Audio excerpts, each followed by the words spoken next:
to the Country Hipster Podcast. My name is Paul. I am the Country Hipster. That music that you heard coming in was none other than the Unholy Four from Charlottesville, Virginia, and their song Dirty Knife.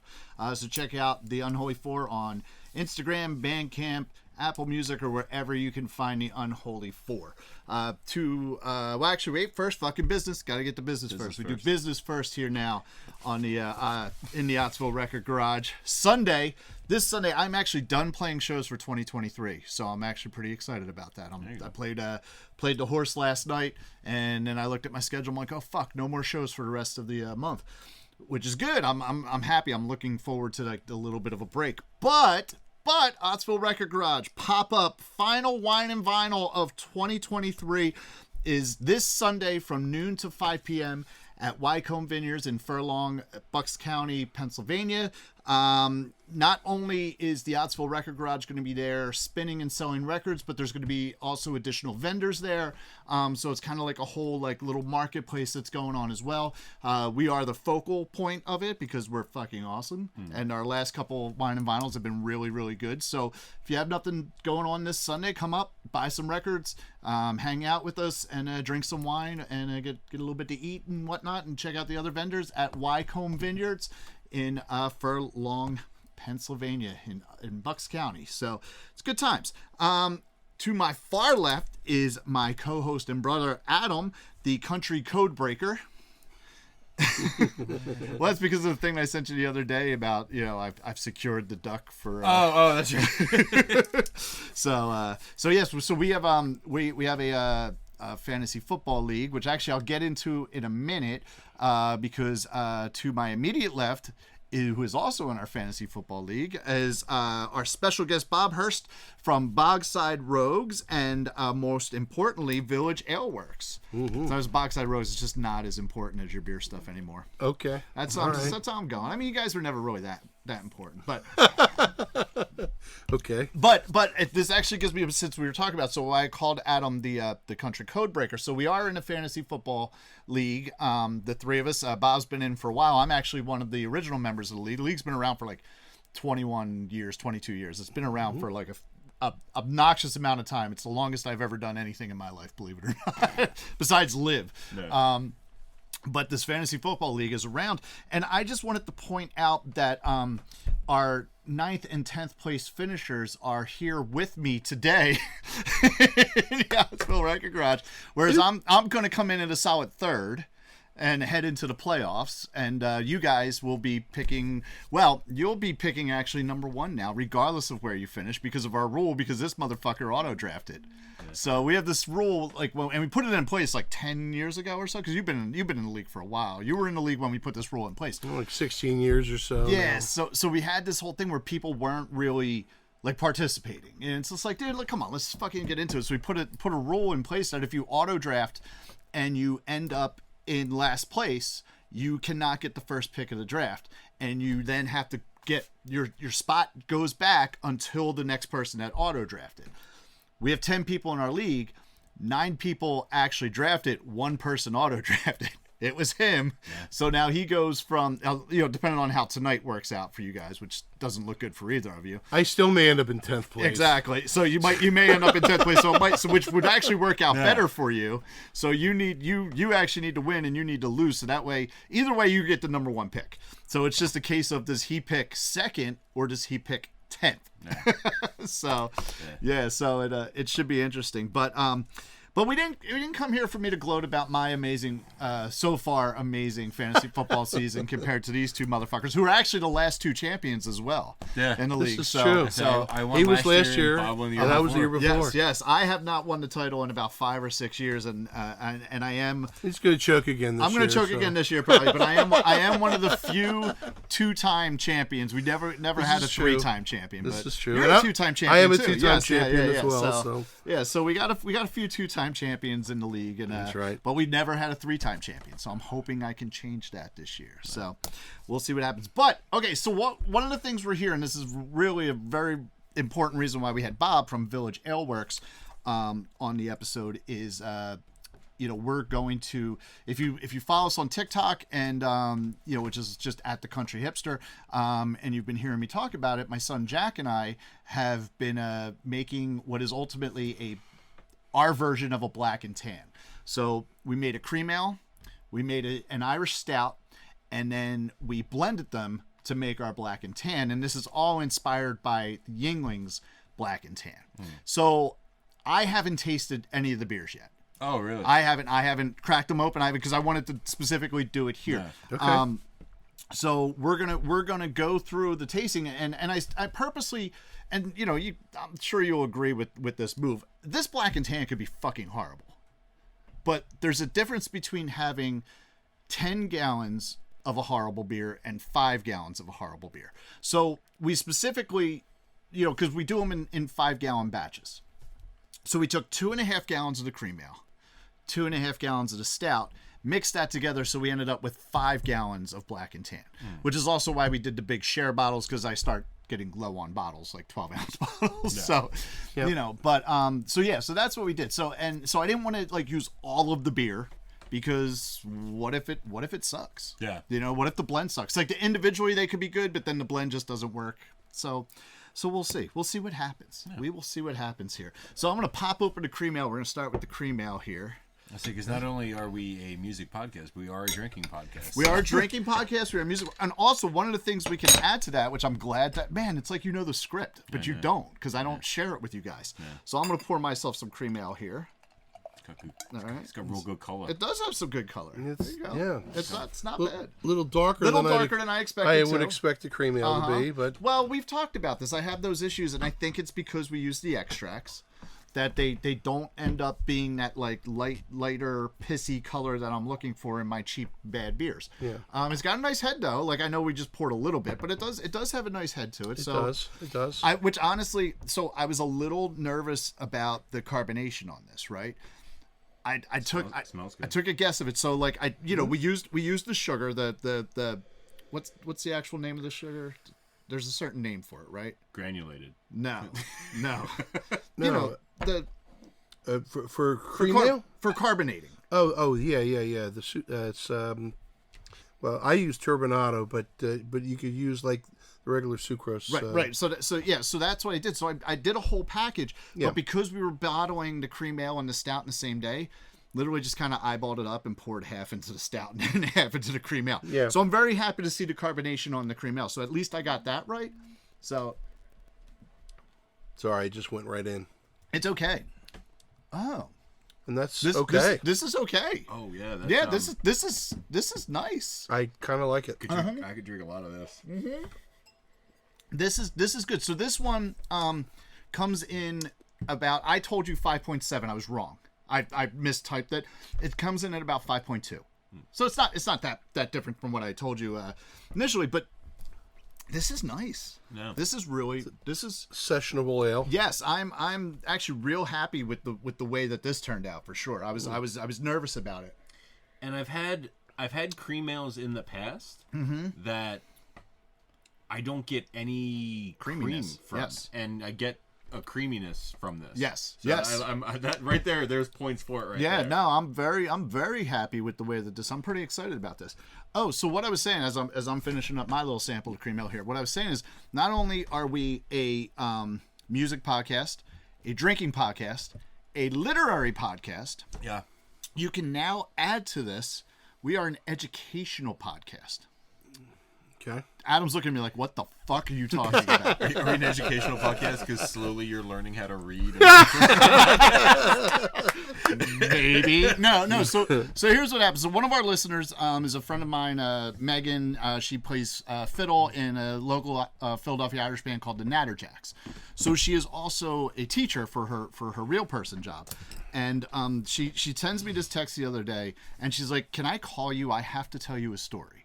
And I was just like, yeah, sure, give me a call. So she gives me a call. She's like, so I teach this class that's basically, I forget what exactly it was called. She's like, but some sort of introduction to emergency medicine or something like that. She teaches at a high school, a charter school, high school in Philadelphia.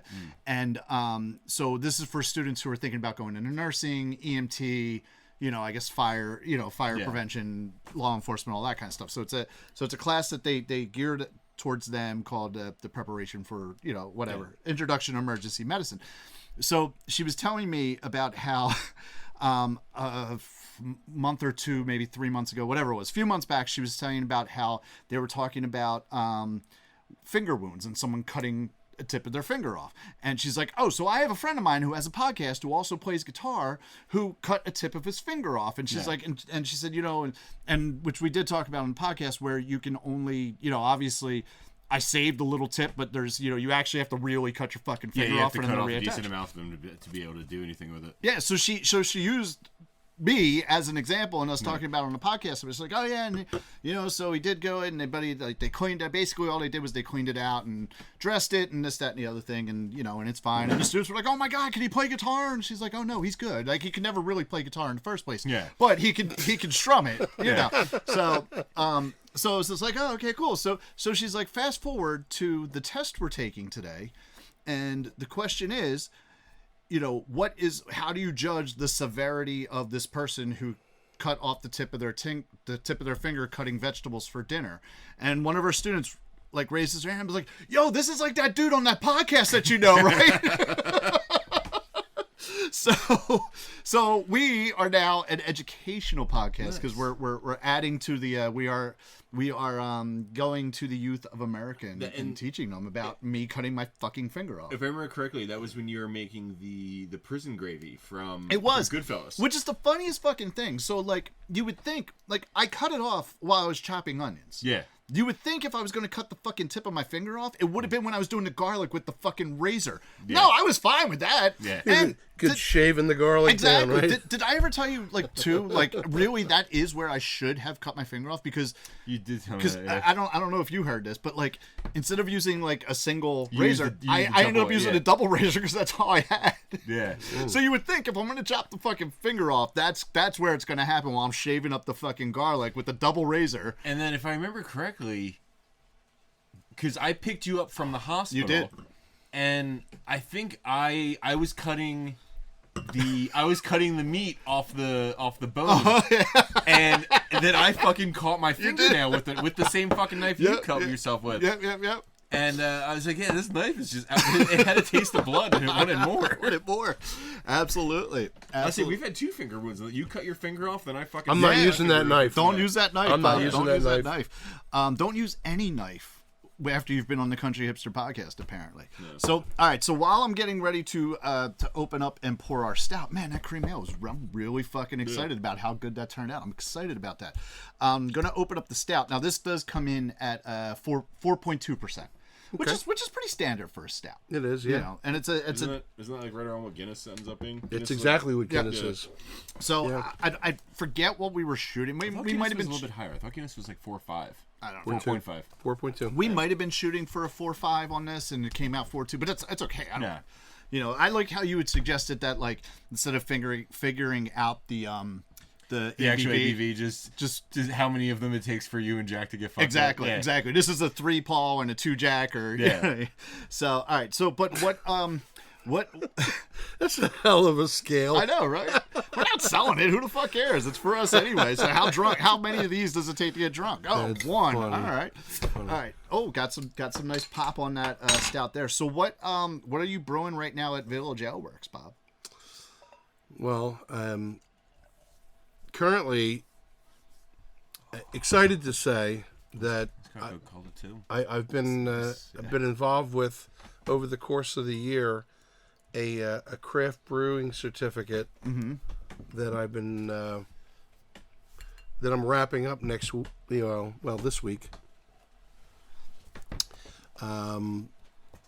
and releasing a beer with Penn State. Nice.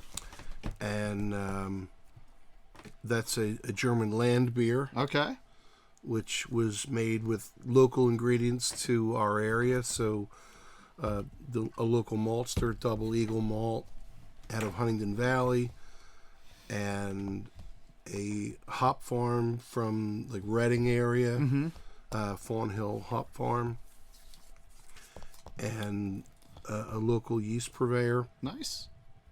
And came together and at Broken Goblet Brewing. I saw your pictures you posted. You can actually follow Village Aleworks on Instagram. It's Correct. just one word, right? It is. Yeah, yes. Village Aleworks. And you posted some really cool pictures, like behind the scenes taking that class, and at Broken Goblet, which is in Croydon in Pennsylvania here, which is just north of Philadelphia. Right. Like the Philadelphia, like right by Street Road. If you keep going up a little bit, you'll end up hitting Broken Goblet. And no, they were cool. They were cool pictures, and I'm looking forward. Now, is this beer going to be sold, or like what's the deal with it? So because we're working with Broken Goblet directly on the actual brewing of it, it's going through their license. So they had to do most of the hands-on work in order legally to be able to sell it to the public. So we were involved in a lot of the decisions on the creating the recipe, overseeing the brewing of it. While we weren't hands on, we were the ones that directed it, how it was to go, adding which hops, the yeast and all that sort of thing. Oh, and ultimately canning. Oh, okay. Canning You did it. the canning too. Nice. So we're not canning all of it. We brewed 10 barrels. Okay. So and roughly how many gallons is in a barrel, roughly? Roughly about 31 gallons. Okay. All right, you got like 10 of them. And we got 10 of them. So we're beautiful. We're over 300 gallons in the batch. Wow. Okay. Yeah. So and I believe that we're only canning about 3 barrels worth. Okay. The rest is going to be kegged and served either at Broken Goblet or at local retailers that purchase the beer. That is awesome. Yeah. So it's a big difference between the 5-gallon batches that being Jack. You know what I mean? Big, a lot big more. difference. Yeah. But big no, difference. that's awesome, and it's exciting. And It we is. have the stout here, which is like it's a lighter stout. It's more of a brown than a black. You know It what I is. mean? You know, which is kind of interesting. It had a nice head on it. I've got to look. Oh wait, So your cream ale is darker and your stout's It's lighter. lighter, yeah. How about it? there's something on the back end of that I can't figure out. Semen. That's what it is. It's good. Yeah, I don't know. I like it. I like the cream ale better. Yes, now I like the cream ale better as well. But there's something I get on the back end that I can't figure out. This is like this almost tastes like the wort, like you know what I mean, like bless you. You know what I'm talking about. Like when you finish brewing, you could take like a little taste of it. I don't feel like the flavors on this developed the way I would want them to. You know what I mean? It's like I don't even know that I would call this a stout. You know, and this had 2 weeks of an initial fermentation, 2 weeks of a secondary fermentation, and it's actually been bottled for 4 weeks now. So, yeah, it's not bad. It's not bad. It's actually probably closer to like a really light porter than it is a stout. Yeah. Like really light porter, but it's not bad. I don't like how this turned out. Not my favorite Yeah. example of a stout.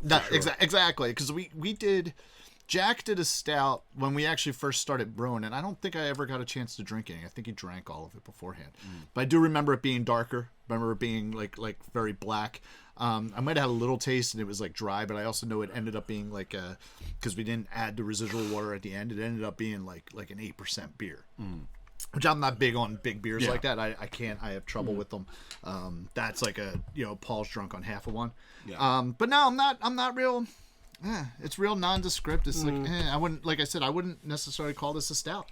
Yeah, and I think that the flavor you're picking up on the back end, Adam, is you can kind of smell that in the nose too, on the front end. And I don't know what that means necessarily for how that translates, but yeah, I mean it's not what I would consider a stout. I agree. It's more of like a it's more of a dark ale than it is a stout for sure. Can you make labels for it where it just says stout? Stout, yes, stout In quotes. Well, it's like that show Blackish. Yeah. Stoutish. Yeah. You know what I mean? So, all right. So we're gonna do a taste here. We're gonna jump off of the homebrew for a second because ultimately this is the beer that inspired Jack and I to make a black and tan. Now that I'm tasting this, actually, so I'm gonna say this. So, Yuengling Black and Tan is probably one of the first beers I ever got drunk on.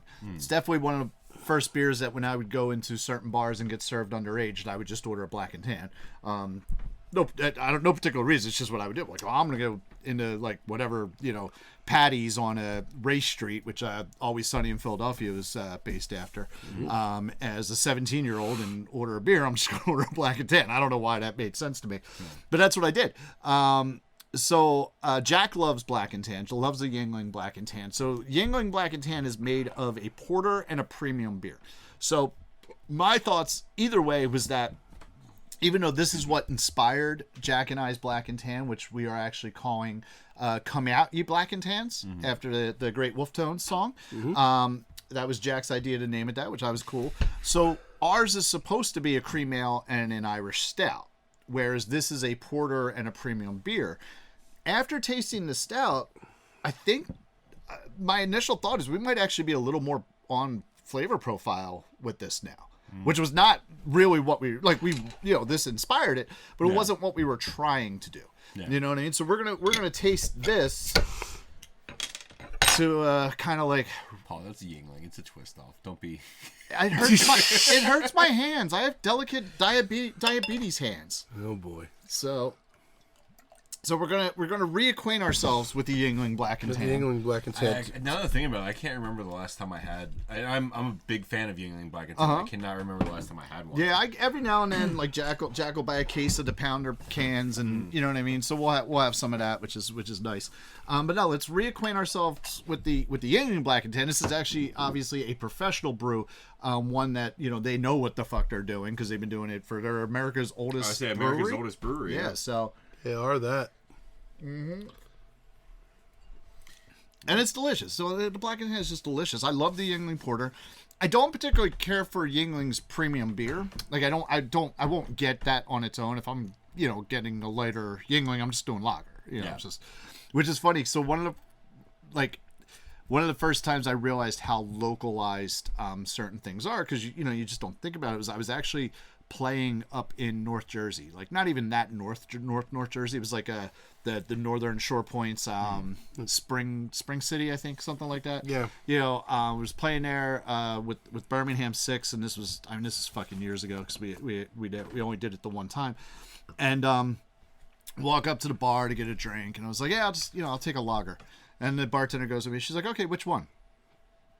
And I was like, is it lager? I'll take a lager. She's like, yeah, we have like 5 lagers. Which one? I was like, oh, fucking Yuengling. I'll take you. She's like, yeah, because they don't call it. They you know what I mean? They go, where it's like you go in Philly, any bar in Philly or right outside. That's the only Philly, lager you get. Like, they're like, yeah, I'll take a lager, and they just know to hand you a lager. So yeah, that's true. So it was like one of those things where I was like, oh yeah, no, that's right. Like we're not in Philly anymore. We were only like 2 hours from Philly, but it was like far enough away where like I couldn't just say, give me a lager, and and they knew what I was talking about. So it's Black and Tan. It's good. I like Black and Tan. Black and Tan is good. Now, half and halves. Guinness and Harp. Yeah. Yeah. Black and Tan's Guinness and Bass. Yes. Yeah. Okay. Bass. Yeah, I'm all about the bass. I'm just confirming. Uh-huh. Because there's also I read into it the one day. There is just a litany of fucking things you mix with, like things you separate Guinness with. There's like Black and Blues is Blue Moon. Black and Golds is Hoegaarden. Black and Reds is Smittix? No, Killian's. Killian's. Oh, okay. Ooh. That's interesting because not a whole lot of places won't carry Killian's, and if they're going to carry it, it's going to be in bottles probably. Yeah. Yeah. There was one with Smittix, and I can't remember what it was though. You know who used to have Killian's all the time? Fucking Brittenhans. I don't know if they still do because I haven't been there in years, but I remember they used to have Killian's on tap all the time. Yeah, I mean, Killian's was a 90s beer. I've had it a few times. I don't mind it. I mean, there's other things I would definitely pick over it. but I never, whenever I've had it, I've never gone like, oh, this is the last time for this shit. Speaking of 90s beers, do you remember Red Dog? Yes. I used to fucking drink the shit out of that. I liked Red Dog. There was this place. That was a Budweiser product. Yeah. It was called. I think it was called the Shore Road, right on Robbins Ave in Northeast Philadelphia. So my cousin Jerry. The Shore Road. Yeah. My cousin Jerry lived across the street from the Shore Road, and so we were like 18, 19 years old, like whatever. I had Mike's fake ID, and we used to like party in Jerry's house because his mom didn't give a fuck. You had Mike's actual ID that you were using. Yes, I was using. Yes, exactly. Yeah, I had Mike's actual expired license that I was using as my fake ID. Which I'm surprised they like. I mean, it was the 90s were a wild time because I've gone to. If you go to the, we used to go to Ocean City, New Jersey every year. The liquor store right over the bridge, right over the 9th Street Bridge. Right. If your license was a duplicate, they wouldn't accept it. Oh, really? Yeah. Well, Jersey's like, especially down there in Ocean City, because everything's fucking dry. They're probably like up everybody's ass about that. Yeah.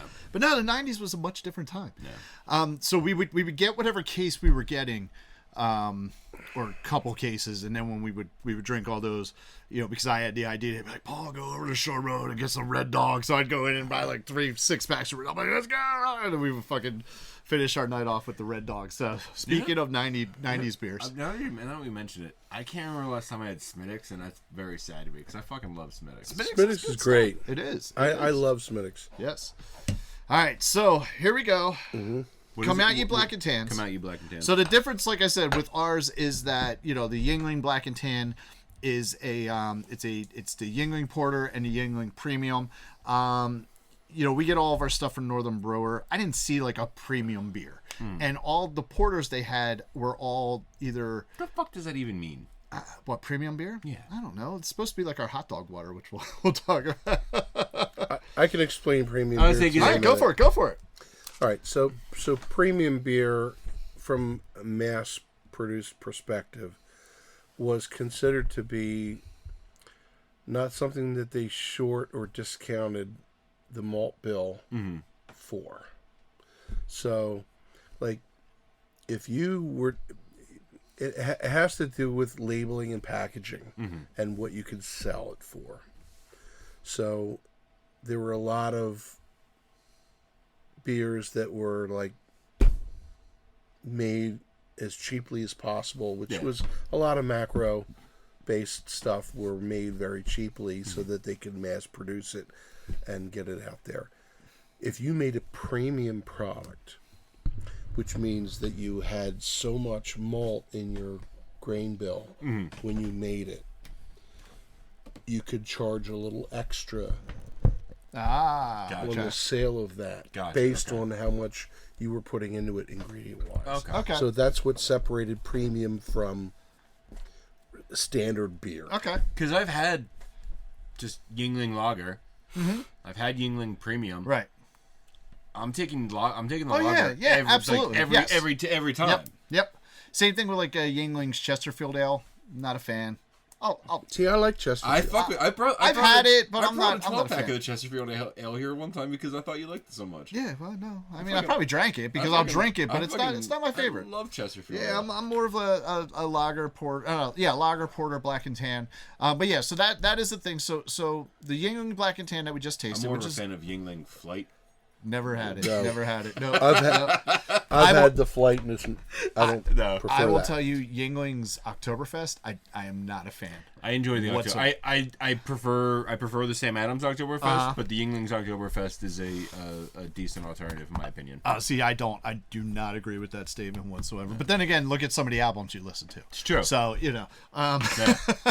but yeah, so the Yuengling, one of which we're going to be getting into shortly. The Yuengling Black and Tan is porter and premium. Our Black and Tan is cream ale and stout. So, and like I said, we did look for a porter, but all our porters were either chocolate based or vanilla based, or from the ones Northern Brewer that we get. We're not fancy like Bob. We can't we don't know enough to be like, oh, well, let's do this and make it Although, work. like, now that you mention it, like, now getting, like, having the cream and getting, like, seeing how much creaminess there is to it, that mixed with a vanilla porter would probably be fucking delicious. It probably would be, actually. Yeah. It probably would. But apparently we can't make a stout right, so we have our stoutish stout.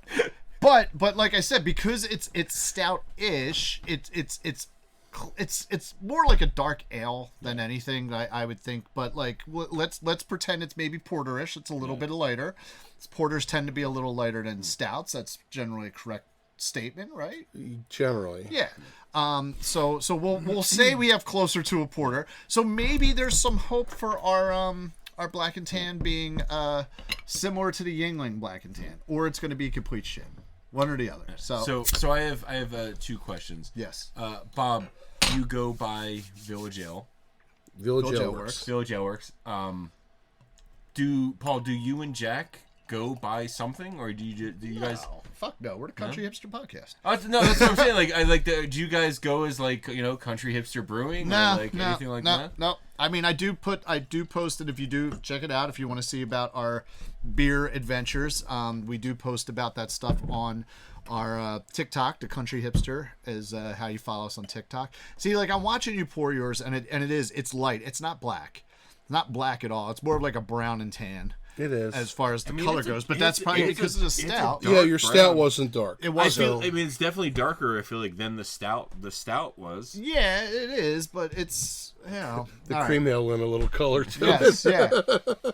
So, Now my second I question. I don't like the smell. Bob, you being the more experienced brewer at the table, for someone who is deciding to maybe get into home brewing, Yeah. what would you recommend as your entry-level first beer to brew? Darker beers are more forgiving. So definitely. Mine wasn't.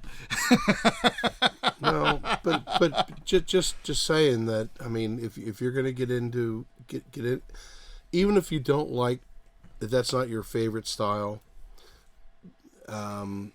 get familiar with a porter that you can embrace, and then brew a porter recipe.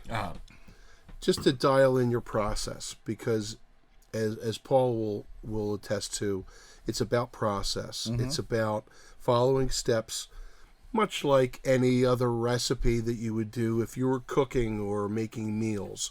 It's about having a recipe, having the ingredients, better quality the better, because you definitely get out of it what you put into it.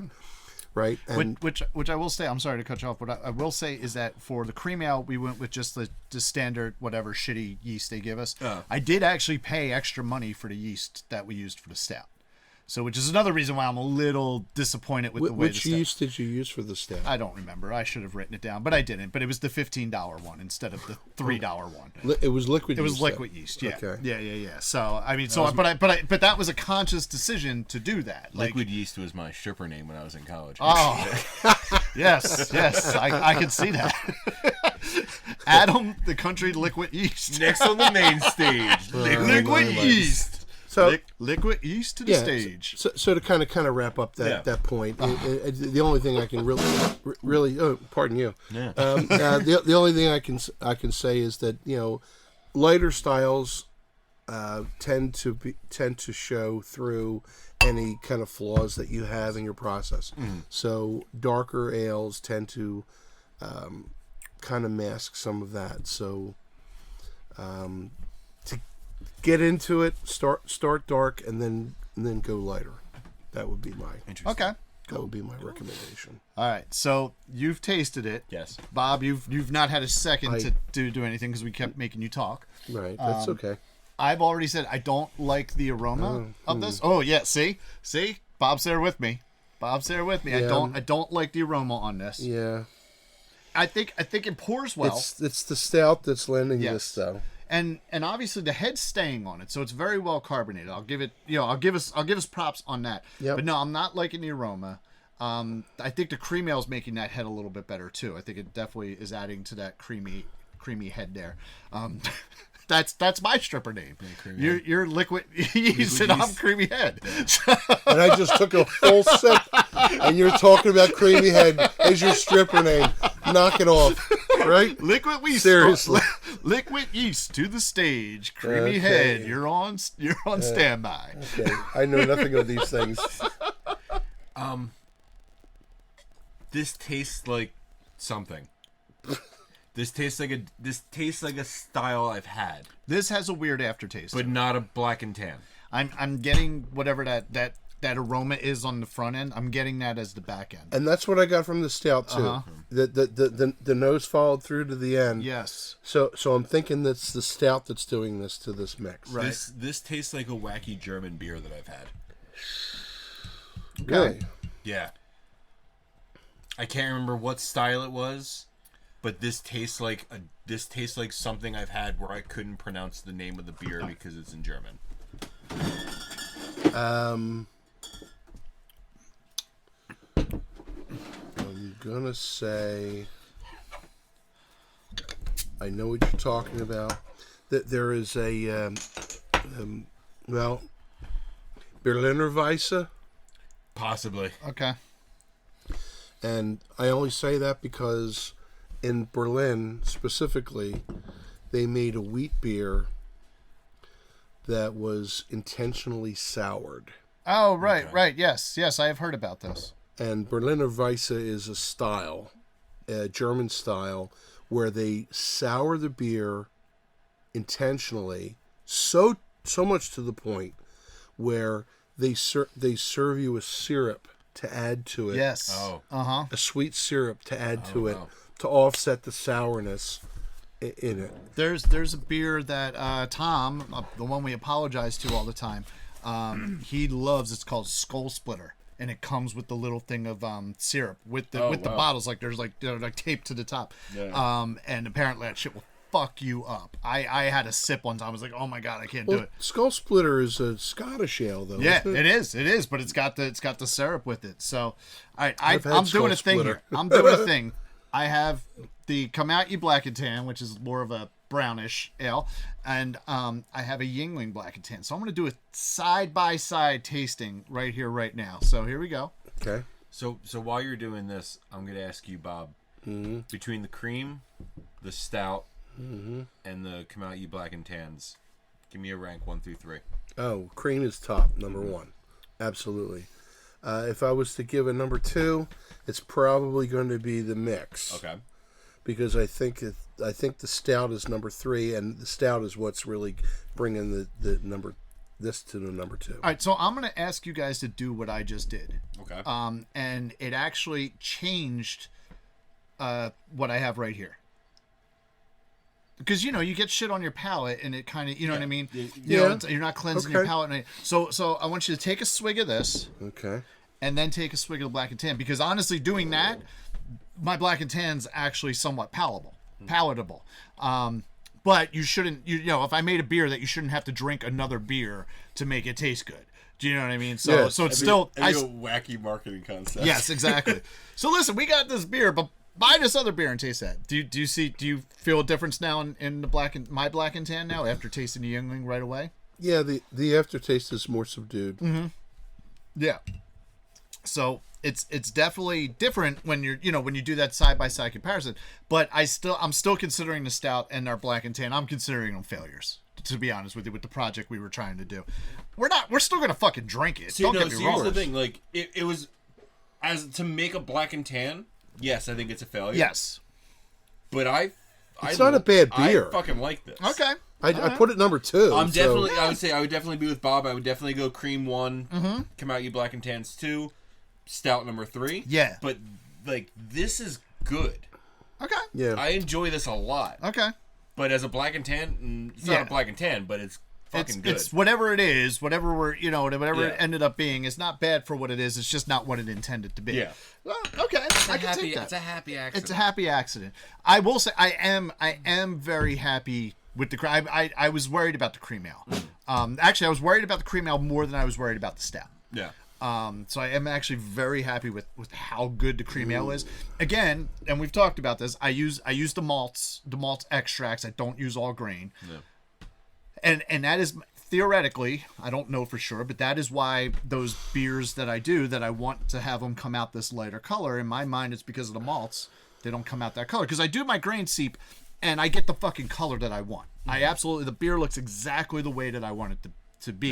Yeah. And then, you do your boil, and you put in the extract, and immediately it turns dark. And it doesn't. And I dissolved the fuck out of that. We stirred the fuck out of it to get that to dissolve.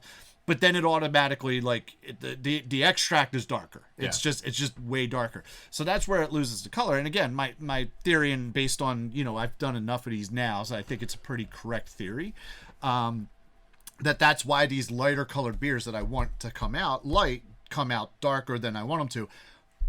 But as long as it fucking tastes the way that I want it to taste, I'm happy with it. Like my Irish blonde is not an Irish blonde. It's an Irish red. You know what I mean? And I think I make a pretty good Irish blonde. I've done it a couple times now. It's darker. And that was one of the ones you had at the wedding. That's one of the ones I had at the wedding. And then we made it again. I like that, by not the that way. long ago. Yeah. And if I'm not mistaken, the blonde... Oh, no. There was one that you had at the wedding that I was making my way through all the ones you had. And by the time I got to the last one, it was out. And then we only had 3. Found a random bottle. I probably had one after the fact, and I was like, "Oh, I think we had it on the podcast." Probably. I was like, "Oh shit, this is the one I didn't get to try." Yeah.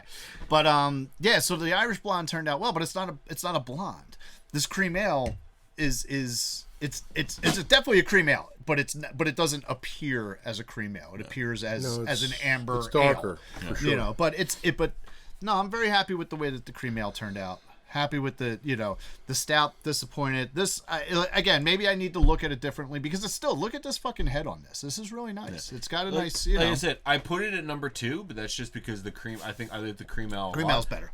But I could drink that all day. Yep. That like that to me is still a really good beer. Yep. I mean, honestly, the stout's not even bad. Yeah. The stout's not bad. It's not bad. It's not, like just not a stout. It's like when we pick the worst song on the album, or the whole album's it's the worst not, song on the album. Yeah. It's not that it's a bad beer, but like in the 3 we have to have a bottom. Right. Yeah.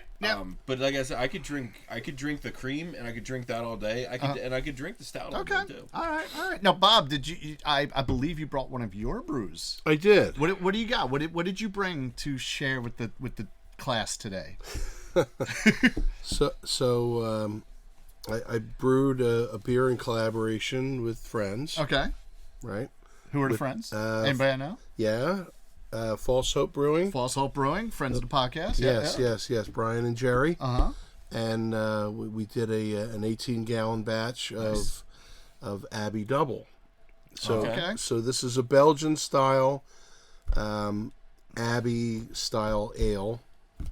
And there are 4 different levels of Abbey style ale. So most are that are considered single aren't called singles. They're called golden, Belgian golden ale or blonde ale. Okay. Right, and then you have double, triple, and quad from there. So they increase, and it goes light, dark, light, dark. So your singles are typically your blondes or your golden ales. Your doubles are darker, maltier ales. Your triples or tripels are golden in color but higher in alcohol, kind of like a la imperial ales in the British scale of things, right? And then you have quads, which are like doubles but are imperial doubles. So double kind of ranges between 6 and 8% in alcohol by volume, if you're going to kind of reference that. And then tripels are generally 7 to 9, somewhere in that range, and then quads are above 10 or somewhere around there, right? So what I brought was one of our doubles. Okay. By the way, I just had a thought. So as we're doing this and we're talking about this, and I'm looking at the time, we talked about this earlier. We're switching things up a little bit. We're doing a double episode tonight. Kinda. You're looking at me like, what the fuck are you talking about? So here's what we're gonna do. So we're gonna talk beer a little bit more. So me and Adam were talking about this earlier about, like, because we're in. Oh yeah, we're at like 46. Exactly, that's what I'm saying. So, and I'm fucking freestyling here. Like, I'm coming like off the fucking cuff, because that's what I fucking do, because I'm the country hipster. Fucking look out! Yeah. Cool. So That's funny. So what we're in December, right? That's the month that we're currently in. I already said like I need some random episodes for this because like Christmas Eve's on a Sunday. We're filming on a Sunday. Christmas Eve's on a Sunday. New Year's Eve is on a Sunday. Adam's schedule is what it is. We have our scheduled days, so I know I'm gonna need some like random episodes to fucking put on there. So what we're gonna do, we're gonna talk beer for however much longer we're going to talk beer. But we're actually going to break this up now. Yeah, So I like that. So now we're actually going to when we're done, we're basically going to have an all beer episode here. That's now going to Oh shit, we're really going to be a drinking podcast. yeah. That's now going to be like an additional episode that's going to come out. So if you tuned in Interesting. and you're thinking that we're going to have like music and beer and we're already fucking almost an hour into this and we haven't even talked music yet.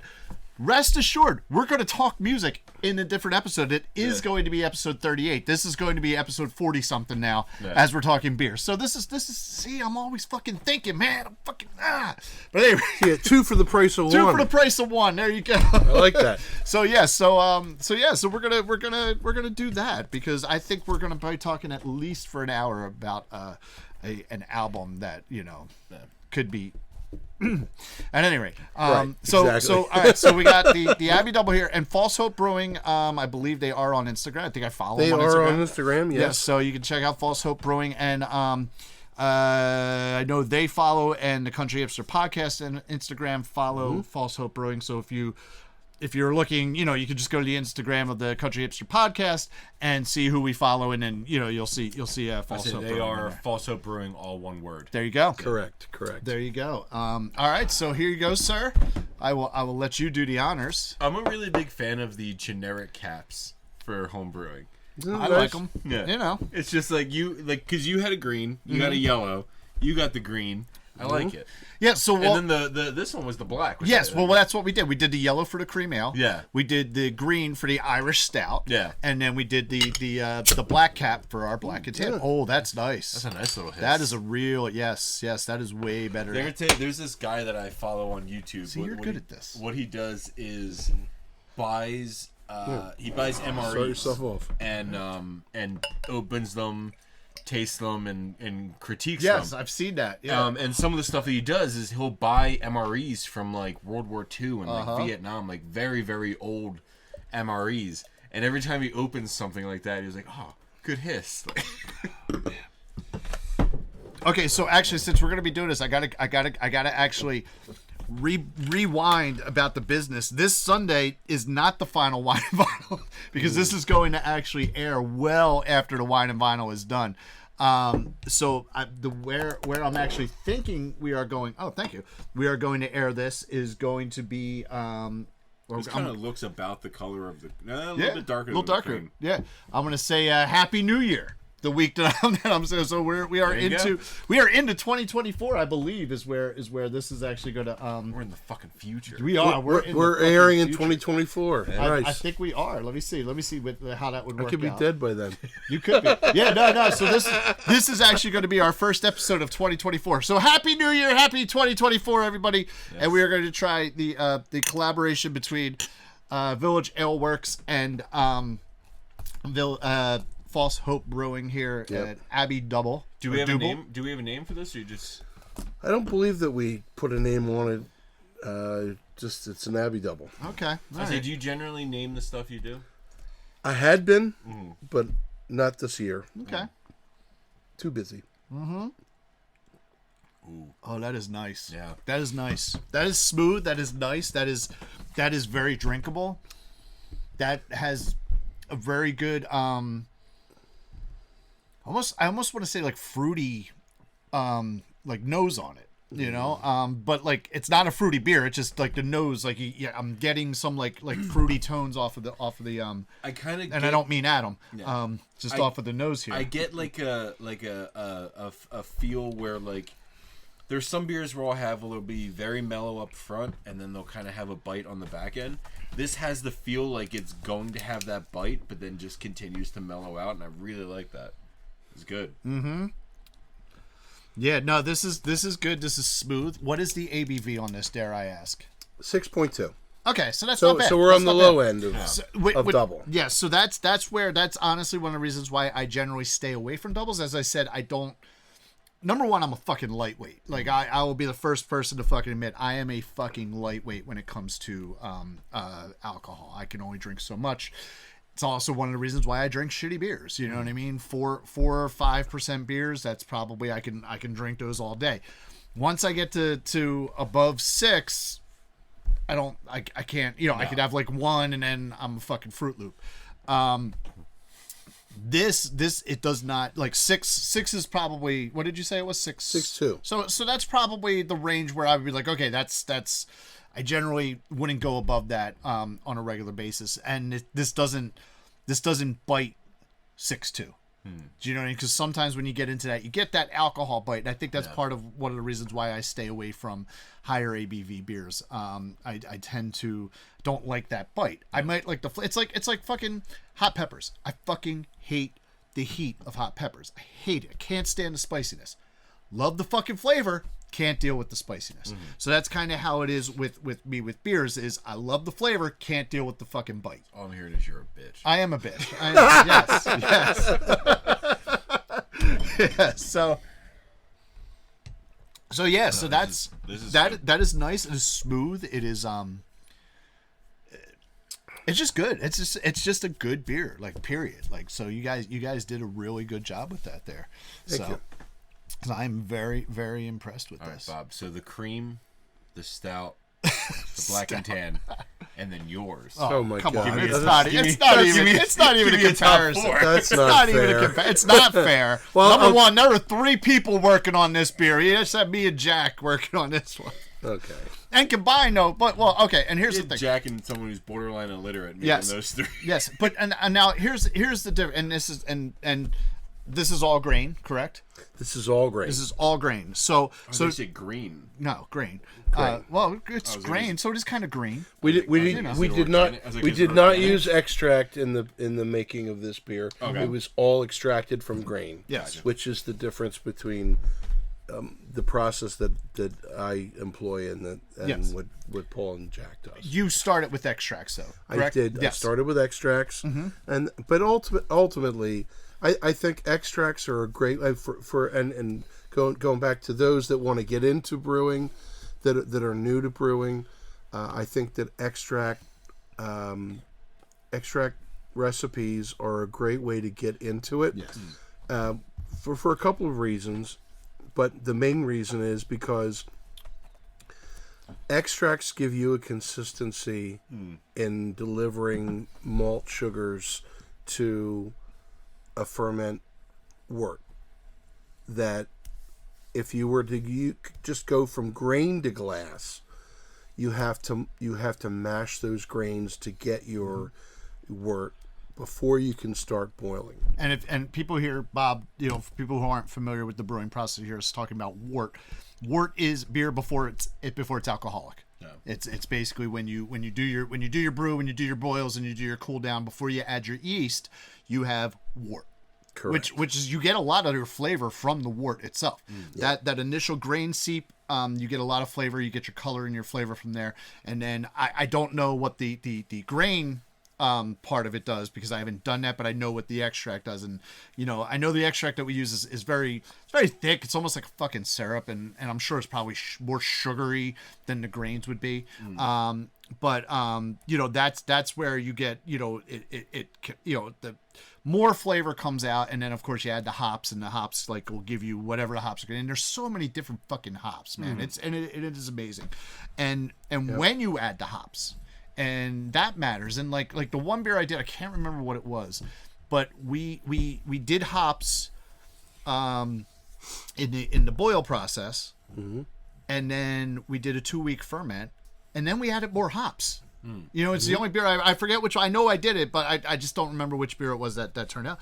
So, and there's so many different kind of things an that you can IPA, do. I would Yeah, think. I think so, probably. But yeah, no, it's just there's so much you could do, and wort, like I said, to get into it, the wort is what for people who aren't familiar. It is good. People aren't familiar with the terminology. Wort is basically beer before it's alcoholic. Yeah. So, and that's where a lot of times I'll taste the wort. Like when I go to get my gravity reading, I'll taste what I pull out for the gravity reading just to get an idea. So I'm not going to lie. I knew the stout was going to kind of be shitty from that. I just didn't want to like tip that off. But when you say beer before it's alcoholic, it just makes me think, oh, duels. basically, yeah, right? Well, not really. No, O'Doul's is even better. I'm assuming the wort isn't carbonated. No, the wort is not carbonated. You can carbonate it. But wort before fermentation, which is really what makes beer. Right? Wort is very sweet. It's like it's considered to be grain tea. Yes.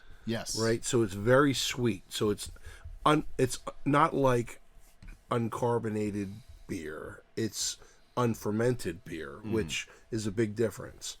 The fermentation process, as we may have talked on previous episodes about, is just the process of yeast converting sugars to alcohol and carbon dioxide.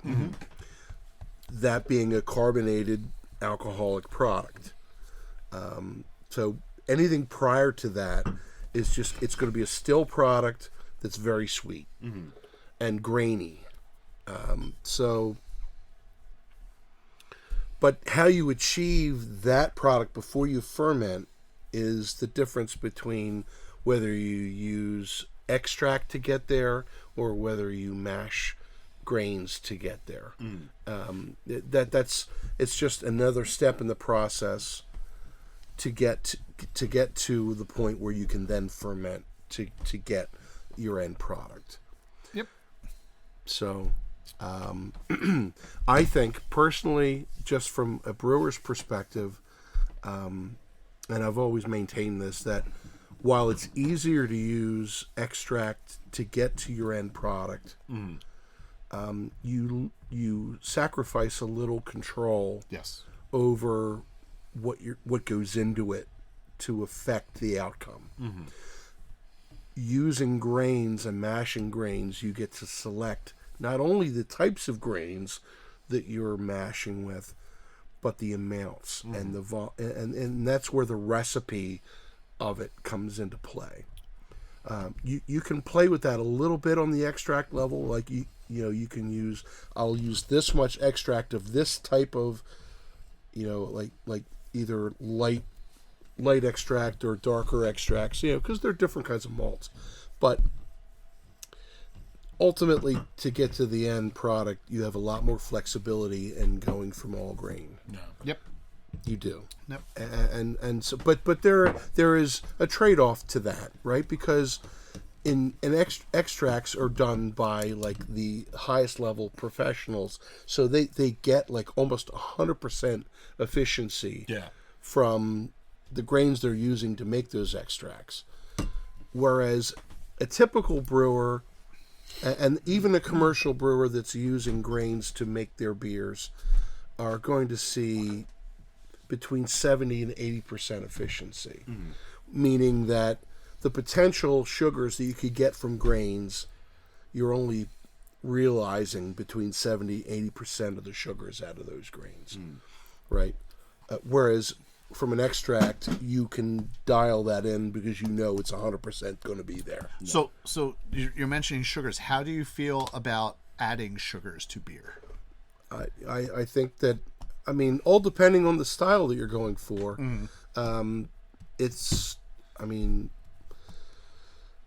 some recipes, depending on the malts that you're picking and understanding the efficiency you're going to get from them, you know that you're going to land at a certain sugar level, right? Which for brewers, we measure by gravity, right? So gravity is the weight of liquid. So, seems heavy. A water gravity is considered the baseline, and then as you add sugars to it, it becomes heavier. And the heavier the gravity, the more sugar content in that liquid is how we measure it, right? Which is how we forecast how big a beer it's going to be. Right. Based on that, right? So adding sugar to a recipe does only one thing, but it just adds gravity to your liquid. Right? So you get a certain amount of gravity based on the malt you add, whether it's extracted from grain, whether it's added by extract. But then if you're adding to that, you're doing that for only one reason. It is to boost the gravity so that in the end, when you ferment that gravity back down and you're achieving a higher ABV. Nice. So you're looking for a larger output of ABV based on added sugars. Very nice. That's really all you're looking for. Well, I will tell you, I know this was like this became a separate episode out of fucking nowhere, because we've been talking about beer for an hour now, and it's great. I love it. I'd do this all night. But this was fun. Yeah. This was great. So we know, don't trust me to make a stout. All right, we know Adam and I stripper names from college. Oh, goodness gracious. We'll give Bob one eventually. Yeah. Go fucking follow Village Ale Works and follow False Hope Brewing, because they make, collaboratively a amazing Abbey Double Hero. It's like so good. I wish you had another one. You have other beers here. I do have other beers. But we'll talk about those beers on the real episode the music episode. This is the alcohol episode. Yes. And Awesome. and like I said, just remember, when you're watching this next year, it's fucking 2024, people. Yeah. It's a new year. We did not set out to actually have these as separate episodes. It's just kind of, when I'm looking at the time, it just kind of was like, oh fuck, let's just make this a whole different episode. Because honestly, I think we're gonna have a lot to say about the album that we are actually scheduled to talk about here. True. Yes, thank you. Yes, the Black and Tan. So might as well. Bob, thank you for dropping some knowledge on us. Yes. And this is a great time. It just adds another level to the Country Hipster podcast. So I think that's just not like, that's not just a drinking podcast that we just recorded. That's drinking / education. I know. We're all over the fucking place. That's covering multiple bases. I dig it. And it's science. It's fucking science, talking about ABV and gravity, like, you know what I mean? And, my fucked up stout. Man, I'm really so disappointed in that stout. Oh, well. It is what it is. It's all good. Like you said, it's drinkable. It's just the cream ale. I'm super hyped about the cream ale. Look on the bright side. You could have 5 gallons of it. Exactly. I only have 2.5 gallons. You only have 2.5. So, but then I have 5 gallons of Black and Tan. You got 5 gallons though of a beer that's good. Yeah, it's not a Black and Tan, but it's good. It's not. Yeah, no. I know. I'm being a little too hard on myself. I need to look at it differently, from what I was expecting to get to what I did get. I know. It's like the story of my life. So. Well, Happy New Year to both of you. Yeah, Happy New Year. Happy New Year to our listeners and our fans out there. And it's been a great 2023, and we're gaining traction as a podcast, so that's pretty exciting. Yeah. So we do appreciate you listening and watching on whatever platform you do, and subscribing and following the Country Hipster podcast. And to all of our guests in 2023, we probably have another 6 months for 2024 worth of episodes before we get through season 1, and that's okay. So we know we'll have Bob back at least one more time, and we have a lot of really good albums to talk about in 2024. So thank you for tuning in and spending your time with us every week, and we look forward to doing this for you all throughout 2024. So it's okay. So this is gonna so all right, I want to tell this story before we go into it, and it'll lead us to our ending. Okay. When Birmingham 6 put out Move On, which I think was like 2006 at this point. 2000? No, it was later. Fuck no, 2016. Yeah. What am I thinking? No, 2006 was. I wasn't even in. Like, we just started Birmingham 6. 10 years on. Yeah. So I think it was like 2016 when we put it out. It was the same year that I think it was 1989 came out by Taylor Swift, and she was performing on the Dick Clark New Year's Eve thing or whatever, and she's on the mic, she's getting ready to do her song. She's like, if you didn't like the way your year went, you could just shake it off. And she went into Shake It Off, and I was like, fucking Taylor, you got it wrong. you don't shake it off. Yeah.